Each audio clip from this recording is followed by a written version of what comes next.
नमस्कार साथीहरू, स्वागत छ तपाईँहरूलाई आशिक इन्फो युट्युब च्यानलमा। र साथीहरू, धेरै दिनपछि मैले विद्यार्थीहरूलाई चाहिँ कुन टपिकमा चाहिँ हामीलाई भिडियो बनाउनु पर्ने हुन्छ भनेर सोधेको थिएँ। सो धेरै विद्यार्थीहरूले चाहिँ मलाई इन्कम ट्याक्सकै भिडियो बनाउनु भनेर चाहिँ रिकमेन्ड गर्नुभएको छ।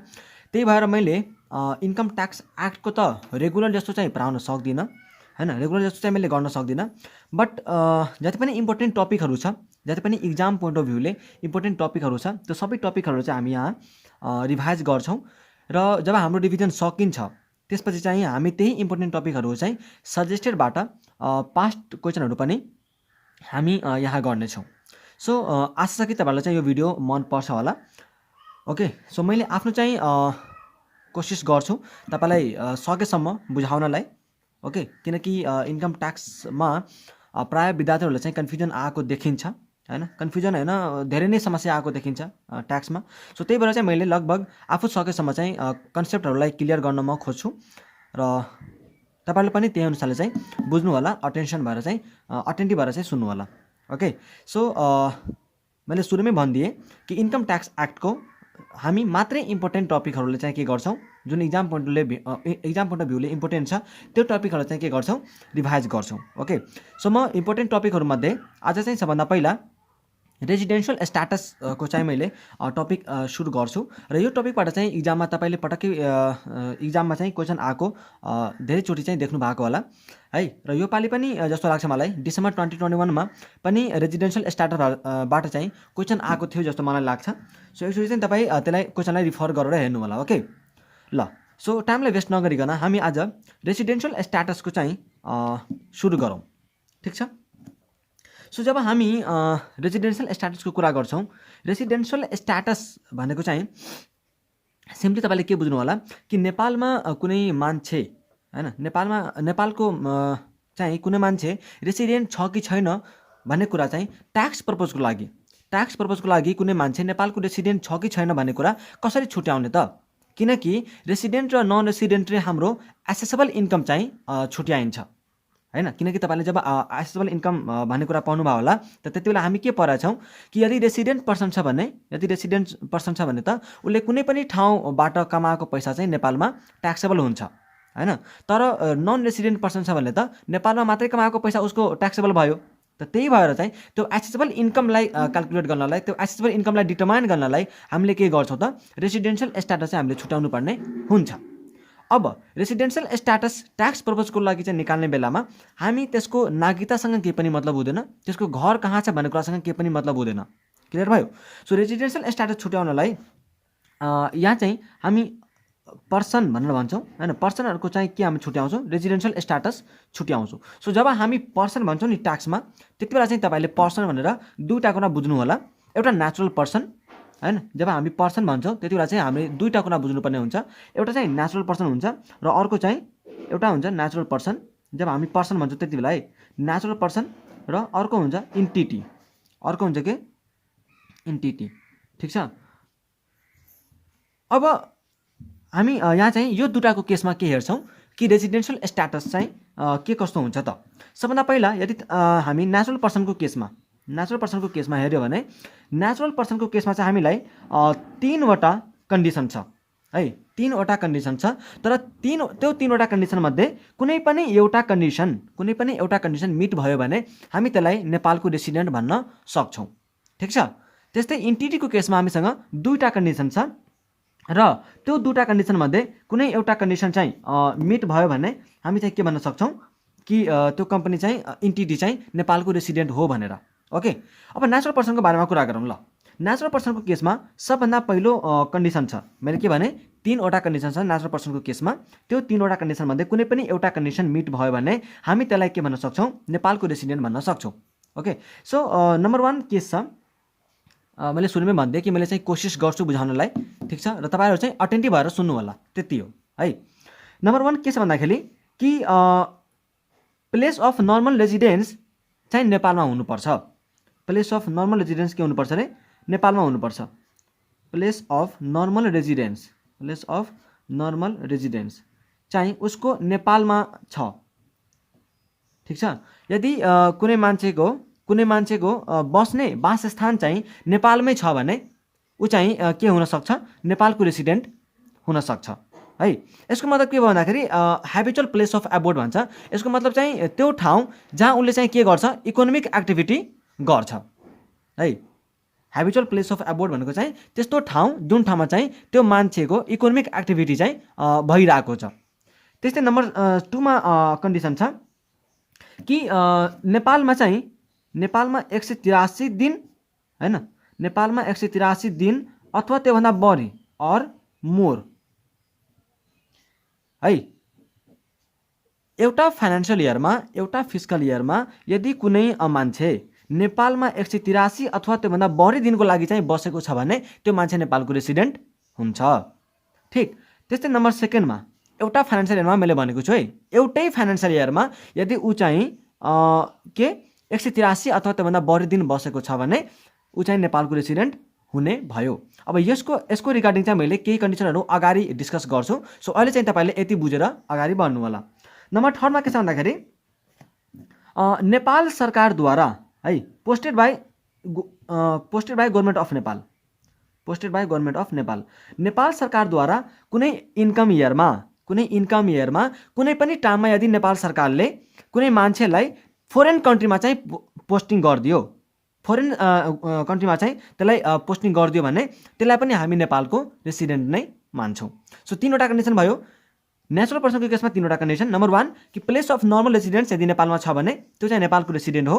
नम्बर 2 यदि कुनै मान्छे नेपालमा 183 दिन अथवा त्योभन्दा बढी हैन एउटा फाइनेन्शियल इयरमा नेपालमा बसेको छ भने त्यसलाई हामी नेपालको रेसिडेन्ट भन्छौँ। त्यस्तै कुनै पनि इन्कम इयरमा र कुनै पनि इन्कम इयरको कुनै टाइममा यदि नेपाल सरकारद्वारा चाहिँ कुनै इम्प्लोइलाई फोरेन चाहिँ पोस्ट भएको छ भने त्यसलाई पनि हामी नेपालको रेसिडेन्ट भन्छौँ। अब इन्टिटीमा जाने भने त इन्टिटीमा चाहिँ 2टा कन्डिसन छ र त्यो 2टा कन्डिसनमा चाहिँ नम्बर 1 कन्डिसन के छ भन्दाखेरि है, नम्बर 1 कन्डिसन के छ कि जुन चाहिँ हाम्रो नेपालको ल अनुसारले चाहिँ एस्टाब्लिस भएको हुन्छ, एस्टाब्लिस्ड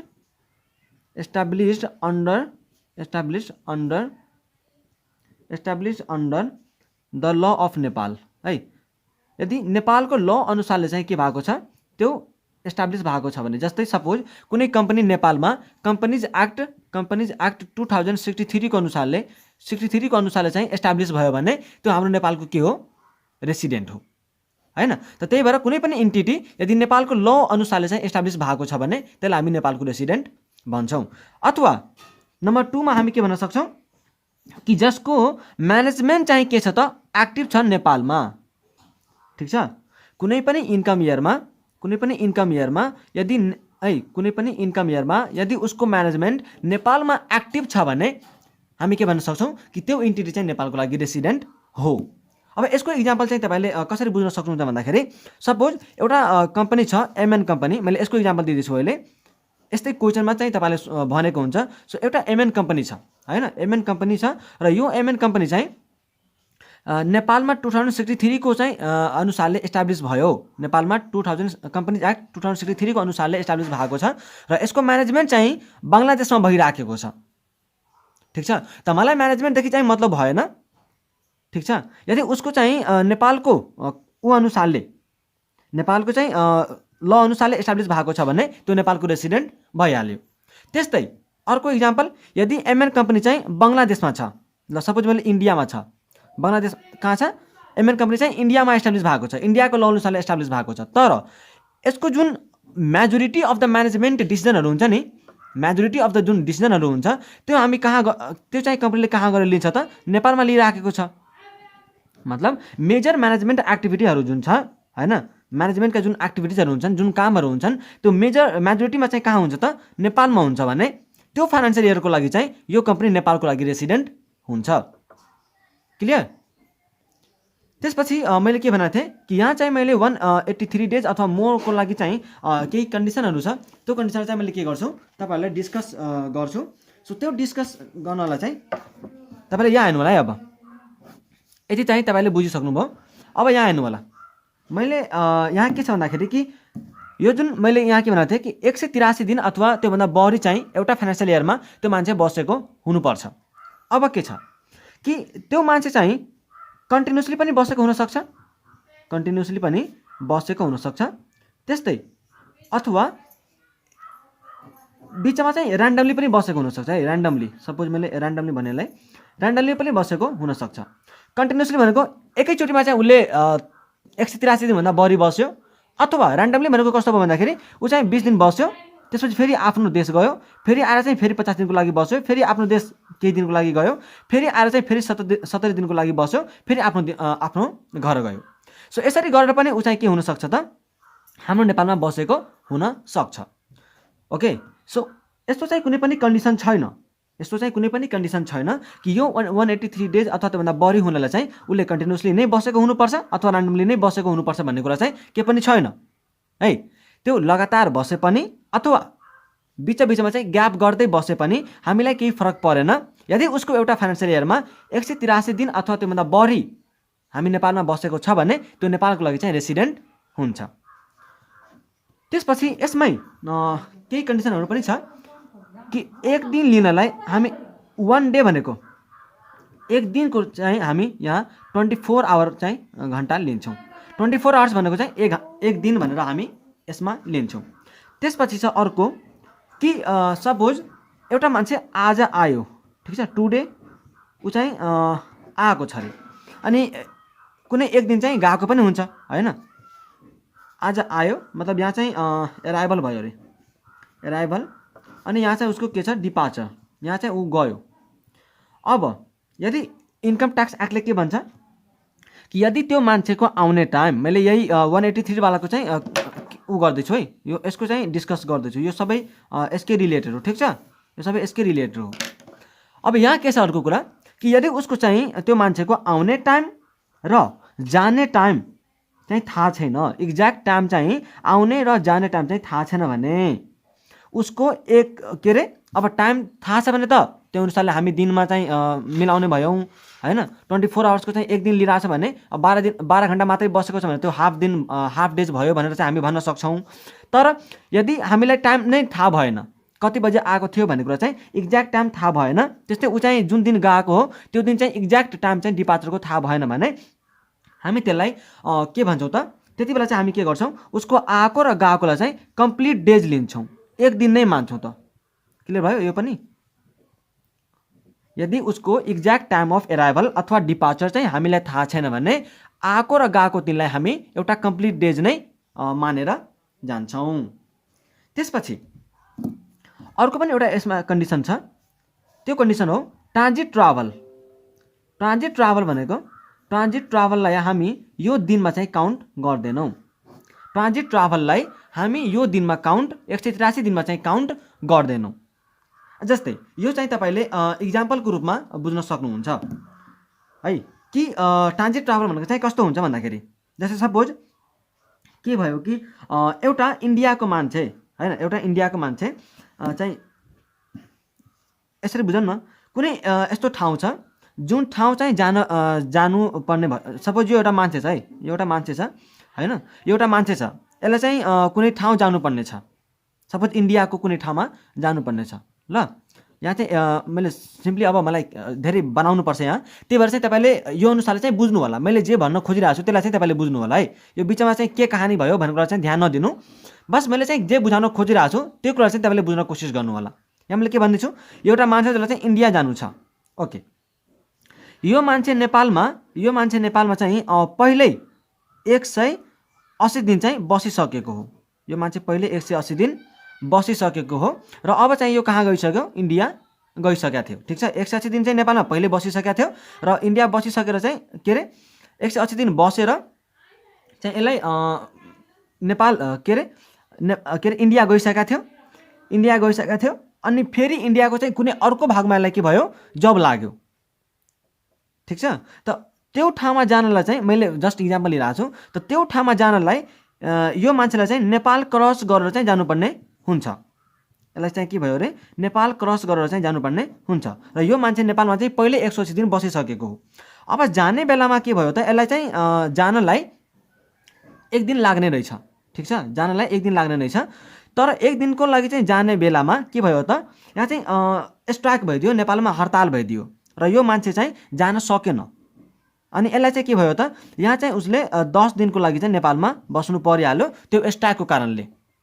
भनेपछि ऊ मान्छे त 180 दिन पहिल्यै बसिसकेका थियो र फेरि पनि नेपालमा 10 दिन बस्यो। त टोटल मिलाएर त एउटा फाइनेन्सियल इयरमा ऊ त 190 दिन बस्यो, जुन चाहिँ ग्रेटर देन के हो त 183 दिन हो। भनेपछि यो नेपालको रेसिडेन्ट भयो कि भएन भन्ने कुरा चाहिँ तपाईँलाई सोध्न सक्छ। सो यस्तो डेट जुन चाहिँ ट्रान्जिट ट्राभल छ है, ट्रान्जिट ट्राभल डेटलाई चाहिँ हामी के गर्दैनौँ त, काउन्ट गर्दैनौँ। ठिक छ, ओके। मतलब तपाईँ यसै बुझ्न सक्नुहुन्छ कि traveling through the period is not counted for residency. Traveling through the period is not counted for residency but travel for the period is counted. अब यसको मतलब के हो त, ट्राभल थ्रु द पिरियड यो भयो हैन। जस्ट मैले चाहिँ यता गइरहेको थिएँ, त्यो जाने बेलामा चाहिँ मेरो बाटोमा मात्रै मलाई 3 दिन लागिरहेको थियो, त्यही भएर चाहिँ मैले 3 दिन बसमा जाँदै 3 दिन मैले चाहिँ नेपालमा बसेँ हैन। त्यो नेपालको रोड क्रस गर्नलाई मलाई 3 दिन लाग्यो अरे। त यो भयो travel through the period. Travel four the period भनेको कस्तो भयो भन्दाखेरि, यो एउटा मान्छे छ हैन, यो एउटा मान्छे छ, यसलाई चाहिँ धेरै देशहरू घुम्न मन लाग्छ, अब यो मान्छे चाहिँ इन्डिया नेपाल पनि घुमिरहेछ, अर्को देशहरू पनि घुमिरहेको छ हैन। र यो देश जानलाई पहिले यसले चाहिँ हैन, यो देश जानलाई पहिले उसले नेपाल घुम्छ अनि बल्ल यो देश जान्छ। त नेपालमा चाहिँ ऊ मान्छे 180 दिन पहिले बसिसकेको थियो, अनि फेरि आयो 5 दिन फेरि घुम्यो, त्यसपछि फेरि यहाँबाट घुमेर फेरि ऊ चाहिँ अर्को देश गयो, फेरि त्यहाँबाट घुमेर फेरि अर्को देश गयो।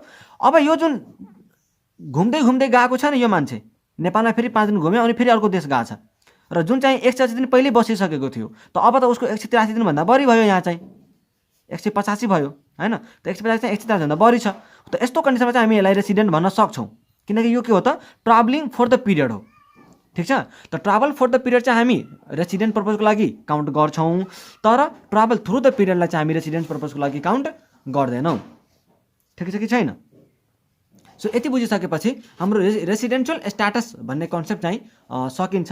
र मैले तपाईँलाई सुरुमै भनिदिएको थिएँ कि हामी इम्पोर्टेन्ट टपिकहरू सबै पहिला गरिहाल्छौँ, के अरे डिस्कस गरिहाल्छौँ, र त्यसपछि बल्ल हामी सस्टेटको पास्ट क्वेसनहरू जुन एकदमै इम्पोर्टेन्ट टपिकहरू जुन हामी यहाँ डिस्कस गरेका हुन्छौँ, त्यो सबै इम्पोर्टेन्ट टपिकहरूको चाहिँ जति पनि पास्ट क्वेसनहरू छ त्यो सबै क्वेसनलाई चाहिँ हामी के गर्छौँ, डिस्कस गर्ने नै छौँ। सो होप तपाईँलाई चाहिँ भिडियो मन परेको होला। यदि भिडियो मन परेको छ भने प्लिज च्यानललाई सब्सक्राइब गर्नु होला, भिडियोलाई लाइक गर्नु होला, र आफ्नो साथीभाइलाई चाहिँ सेयर गर्नु नबिर्सनु होला है।